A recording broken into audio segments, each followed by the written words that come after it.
हरियाणा राज्य का एक जिला जींद। मेरे देशवासियों, तुम्हें सादर प्रणाम।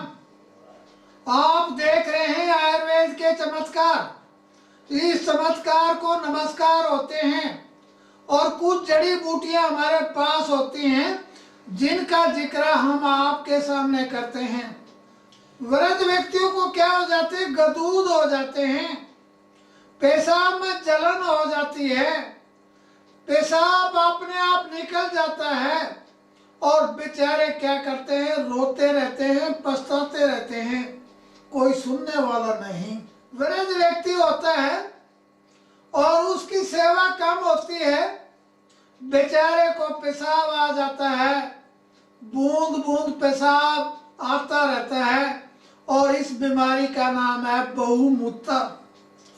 बहुमूत्र में क्या होता है? दुनिया का कोई भी व्यक्ति या संसार के कोई भी डॉक्टर उसका इलाज नहीं कर पाते। ऐसे वृद्ध व्यक्ति के विषय में मैं बात करूंगा, उसे 3500 से 3000 कैलोरी या कैलोरी की जरूरत होती है। बेचारे का शरीर कमजोर होता है। इस महंगाई के जमाने में उस वृद्ध व्यक्ति की हालत बिगड़ती जाती है, उसे पूर्ण रूप से आहार नहीं मिलता है, उसकी हर एक चीज कमजोर हो जाती है। नाड़ी तंत्र कमजोर हो जाती है, पाचन तंत्र कमजोर हो जाता है, श्वास तंत्र कमजोर हो जाता है, मूत्र संस्थान कमजोर हो जाता है और आखिर में मांसपेशियां, ऊतक और हड्डी सभी तंत्र क्या हो जाते हैं? कमजोर हो जाते हैं। तो मूत्र तो कब होता है? जब उनकी आयु 50 वर्ष की हो जाती है, 50 वर्ष से ज्यादा होती है, 60, 65 और 70 साल का आदमी होता है तो उन्हें बहुमूत्र की शिकायत हो जाती है और ठीक होने का नाम ले लेती है। मैं आपको दिखा रहा हूं, ये काले तिल हैं, नेचुरल हैं। काले तिलों के बारे में मैं क्या बताता हूं? काले जो तिल हैं, जहां पर यूरिया डाला जाता है, यूरिक ये डीएपी डाला जाता है, स्प्रे होता है, वहां पर काले तिल कभी भी क्या नहीं होते? पैदा नहीं होते। और मेरे भारतवर्ष के अंदर जितने भी तिल बिकते हैं, सफेद तिल के ऊपर क्या करते हैं? वो लोग क्या कर देते हैं? रंग कर देते हैं। ये जेन्युइन तिल है। इसकी पहचान क्या है काले तिल की?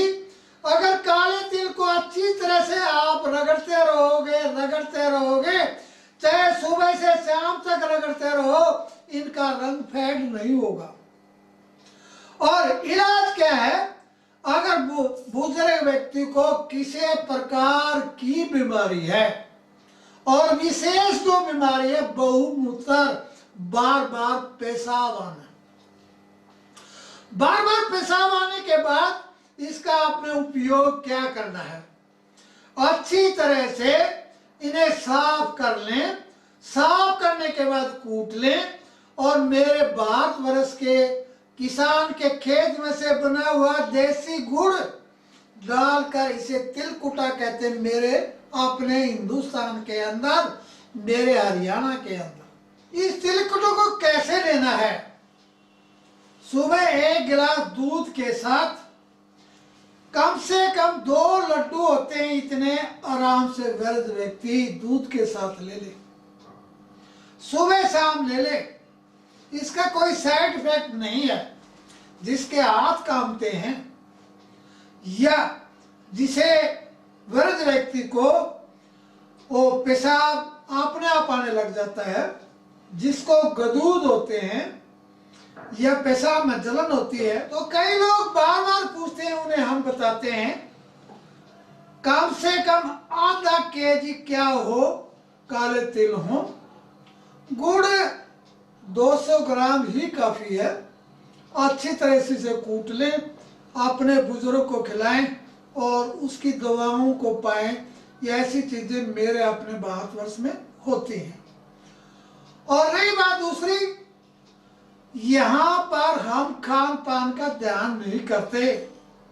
जैसे खाने के विषय में मैं बार बार आपसे प्रार्थना करता हूँ, इस गैस का खाना, प्रेशर कुकर का खाना और चक्की का बारीक आटा खाना और डीएपी और यूरिया से फसल को उगाना जो हमारे को कमज़ोर करती है, इतना कमज़ोर करती है, इस तरह की बीमारियां हमें हो जाती हैं। बार बार लोगों को हम बताते हैं, सिखाते हैं, समझाते हैं, ऐसा नहीं होना चाहिए और इन चीज़ों का प्रयोग करना चाहिए। मास्टर ओम प्रकाश वैद्य, ज्ञान तारा कॉलोनी, नज़दीक बड़ी नहर, Gyan Tara road, Jind, Haryana. Phone numbers 09466 254102, 09416 556366।